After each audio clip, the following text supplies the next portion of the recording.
Audacity ഒരു free audio editing and recording software ആണ്. ഇത് വിൻഡോസിലും മാക്കിലും അവൈലബിൾ ആണ്. അപ്പോൾ ഈ ഒഡാസിറ്റി ഉപയോഗിച്ച് എങ്ങനെ ഓഡിയോ റെക്കോർഡ് ചെയ്യാമെന്നാണ് ഈ വീഡിയോയിൽ നോക്കാൻ പോകുന്നത്. ഇതിൽ ഞാൻ ബേസിക് ആയിട്ടുള്ള കാര്യങ്ങൾ മാത്രമാണ് പറയുന്നത്. അതായത് എങ്ങനെ റെക്കോർഡ് ചെയ്യാം, അത്യാവശ്യം ചെയ്യേണ്ട കാര്യങ്ങളും നോക്കാം. ഞാനിപ്പോൾ ഇവിടെ ഒഡാസിറ്റി ഓപ്പൺ ചെയ്തിട്ടുണ്ട്. അപ്പോൾ ഇങ്ങനെ ഒരു ഇന്റർഫേസ് ആയിരിക്കും ഓപ്പൺ ചെയ്യുമ്പോൾ നിങ്ങൾ കാണുന്നത്. ഫസ്റ്റ് ചെയ്യേണ്ട കാര്യം, നിങ്ങൾ നിങ്ങളുടെ ഡിവൈസിൽ അല്ലെങ്കിൽ ലാപ്ടോപ്പിലോ PC-യിലോ ഒരു മൈക്ക് കണക്ട് ചെയ്യുക. അതിനുശേഷം നമുക്കിവിടെ മുകളിലായിട്ട് ഓഡിയോ സെറ്റപ്പ് എന്ന് കാണാം. ഇത് സെലക്ട് ചെയ്യാം.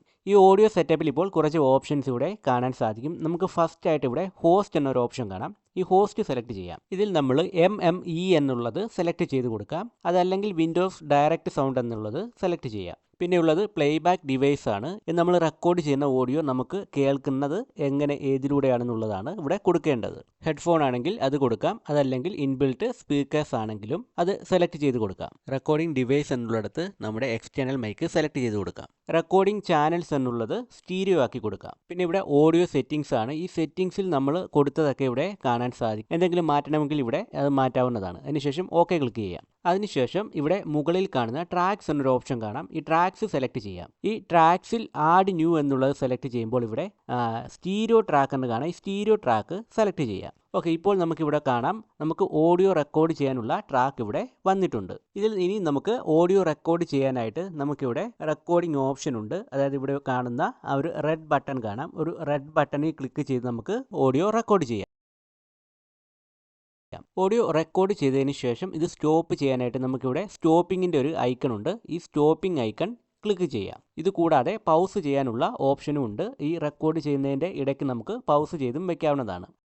പിന്നെ ഇവിടെ രണ്ട് ആരോ നമുക്കിവിടെ കാണാൻ സാധിക്കും. ഈ ആരോ നമുക്ക് റൈറ്റ് സൈഡിലോട്ടുള്ള ആരോ ക്ലിക്ക് ചെയ്ത് ഈ റെക്കോർഡ് ചെയ്ത ട്രാക്കിൻ്റെ എൻഡിലേക്ക് ചെല്ലാം. അതുപോലെ തന്നെ ലെഫ്റ്റ് സൈഡിലോട്ടുള്ള ആരോ ക്ലിക്ക് ചെയ്ത് ബിഗിനിങ്ങിലേക്കും വരാം. പിന്നെ റെക്കോർഡ് ചെയ്യാനും സ്റ്റോപ്പ് ചെയ്യാനും ഒക്കെയുള്ള, അതുപോലെ തന്നെ ഫോർവേഡ് എൻഡിലേക്ക് വരാനും പൗസ് ചെയ്യാനും ഒക്കെയുള്ള ഷോർട്ട് കട്ട് നമ്മളിത് സെലക്ട് ചെയ്യുമ്പോൾ ഇവിടെ കാണിക്കുന്നതായിരിക്കും. പിന്നെ ഇവിടെ ഈ സ്പേസ് ബട്ടൺ ക്ലിക്ക് ചെയ്ത് നമുക്ക് ഈ റെക്കോർഡ് ചെയ്ത ഓഡിയോ പ്ലേ ചെയ്യാവുന്നതും സ്റ്റോപ്പ് ചെയ്യാവുന്നതുമാണ്. ഈ ഓഡിയോയുടെ ഏതെങ്കിലും ഒരു ഭാഗം ഡിലീറ്റ് ചെയ്യാനായിട്ട് നമുക്കിവിടെ ഇതുപോലെ ഈ മൗസ് പോയിന്റ് ഇവിടെ കൊണ്ടുവന്ന ശേഷം ഇതുപോലെ ഡ്രാഗ് ചെയ്ത് നമുക്ക് സെലക്ട് ചെയ്യാം. ഫസ്റ്റ് ഡ്രാഗ് ചെയ്ത് സെലക്ട് ചെയ്തതിന് ശേഷം ബാക്ക് സ്പേസോ അല്ലെങ്കിൽ ഡിലീറ്റോ കൊടുത്ത് ഇത് ഡിലീറ്റ് ചെയ്യാവുന്നതാണ്. ഇത് അൺഡു ചെയ്യാനായിട്ട് നമുക്ക് എഡിറ്റിൽ വരുമ്പോൾ ഇവിടെ അൺഡു എന്ന ഓപ്ഷൻ കാണാം.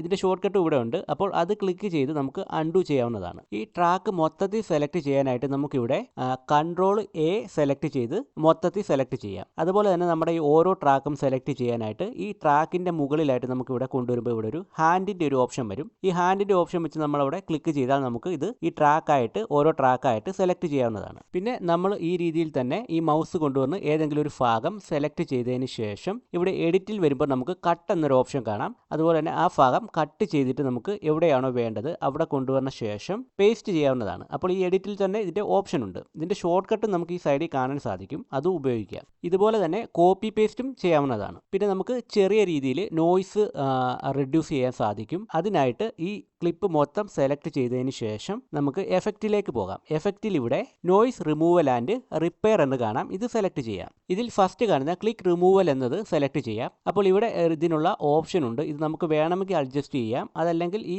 പ്രീസെറ്റ് തന്നെ ഇതിൽ കിടക്കുന്നത് പോലെ തന്നെ കൊടുക്കാവുന്നതാണ്. അതിന് ശേഷം അപ്ലൈ എന്നത് കൊടുക്കാം. ഇപ്പോൾ ഇവിടെ ചെറിയ രീതിയിൽ നോയ്സ് റിമൂവ് ആയിട്ടുണ്ടായിരിക്കും. പിന്നെ നമുക്കിവിടെ അത്യാവശ്യം EQ ഒക്കെ സെറ്റ് ചെയ്യാൻ സാധിക്കും. ഇതിനായിട്ട് ഈ ക്ലിപ്പ് മുഴുവനും സെലക്ട് ചെയ്തതിന് ശേഷം എഫക്റ്റിലേക്ക് പോകാം. എഫക്റ്റിൽ EQ ആൻഡ് ഫിൽറ്റേഴ്സ് എന്ന് കാണാം. ഇത് സെലക്ട് ചെയ്യാം. ഇതിൽ ഫിൽറ്റർ കർവ് EQ എന്നുള്ളത് സെലക്ട് ചെയ്യാം. ഇതിൽ നമുക്ക് പ്രീസെറ്റ്സ് ആൻഡ് സെറ്റിംഗ്സ് എന്നുള്ളത് സെലക്ട് ചെയ്യാം. അപ്പോൾ ഇതിൽ നമുക്കിപ്പോൾ ഇവിടെ കാണാം, ഇതിൽ ഒരുപാട് പ്രീസെറ്റ്സ് കാണാൻ സാധിക്കും. ബേസ് കൂട്ടാനും അതുപോലെ തന്നെ ട്രബിൾ കൂട്ടാനും കട്ട് ചെയ്യാനും ഒക്കെ ഉള്ള ഓപ്ഷൻസ് ഇവിടെ കാണും. അപ്പോൾ നമുക്ക് ഏതാണോ വേണ്ടത് അത് സെലക്ട് ചെയ്യാം. അതിനുശേഷം അപ്ലൈ കൊടുക്കാം. അപ്പോൾ നമ്മുടെ ഓഡിയോയിൽ ചെറുതായിട്ട് മാറ്റങ്ങൾ വന്നിട്ടുണ്ടായിരിക്കും. ഇതിനുശേഷം ഈ റെക്കോർഡ് ചെയ്ത ഓഡിയോ എങ്ങനെ എക്സ്പോർട്ട് ചെയ്യാമെന്ന് നമുക്ക് നോക്കാം. ഇതിനായിട്ട് കൺട്രോൾ A കൊടുത്ത് നമുക്ക് ഈ ട്രാക്ക് മൊത്തം സെലക്ട് ചെയ്യാം. അതിനുശേഷം മുകളിൽ കാണുന്ന ഫയൽ എന്ന ഓപ്ഷൻ സെലക്ട് ചെയ്യാം. ഇവിടെ ഇപ്പോൾ എക്സ്പോർട്ട് ഓഡിയോ എന്ന് കാണാം. ഇത് സെലക്ട് ചെയ്യാം. ഇതിൽ നമുക്ക് ഫയൽ നെയിമും അതുപോലെ തന്നെ പാത്തും സെലക്ട് ചെയ്ത് കൊടുക്കാം. അതിനുശേഷം നമുക്കിവിടെ ഓഡിയോ ഫോർമാറ്റ് ഉണ്ട്. ഇവിടെ ഇപ്പോൾ ഒരുപാട് ഓഡിയോ ഫോർമാറ്റ് കാണാൻ സാധിക്കും. ഇതിലേതെങ്കിലും ഒന്ന് സെലക്ട് ചെയ്യാം. വേവ് ആണ് നല്ല ഫോർമാറ്റ്. അപ്പോൾ വേവ് സെലക്ട് ചെയ്യാം. പിന്നെ ഇവിടെ ഫോർമാറ്റ് ഒക്കെ ഇവിടെ കാണിക്കുന്നുണ്ട്. അതിനുശേഷം നമുക്ക് എൻ്റയർ പ്രോജക്റ്റ് ആണോ അതോ ഏതെങ്കിലും പ്രത്യേക ഭാഗമാണോ എക്സ്പോർട്ട് ചെയ്യേണ്ടതെന്ന് ഇവിടെ സെലക്ട് ചെയ്ത് കൊടുക്കാം. അതിനുശേഷം ഇവിടെ എക്സ്പോർട്ട് എന്നുള്ളത് കൊടുത്ത് നമുക്ക് നമ്മുടെ ഓഡിയോ എക്സ്പോർട്ട് ചെയ്യാവുന്നതാണ്. അപ്പോൾ ഈ വീഡിയോയിൽ ഞാൻ പറഞ്ഞത് നമുക്ക് ഓഡാസിറ്റി സോഫ്റ്റ്വെയർ ഉപയോഗിച്ച് അത്യാവശ്യം റെക്കോർഡ് ചെയ്യുന്ന കാര്യങ്ങളാണ് പറഞ്ഞിട്ടുള്ളത്. അപ്പോൾ ഈ വീഡിയോ നിങ്ങൾക്ക് യൂസ്ഫുൾ ആയിട്ടുണ്ടെങ്കിൽ വീഡിയോ ലൈക്ക് ചെയ്യുക, ചാനൽ സബ്സ്ക്രൈബ് ചെയ്യുക.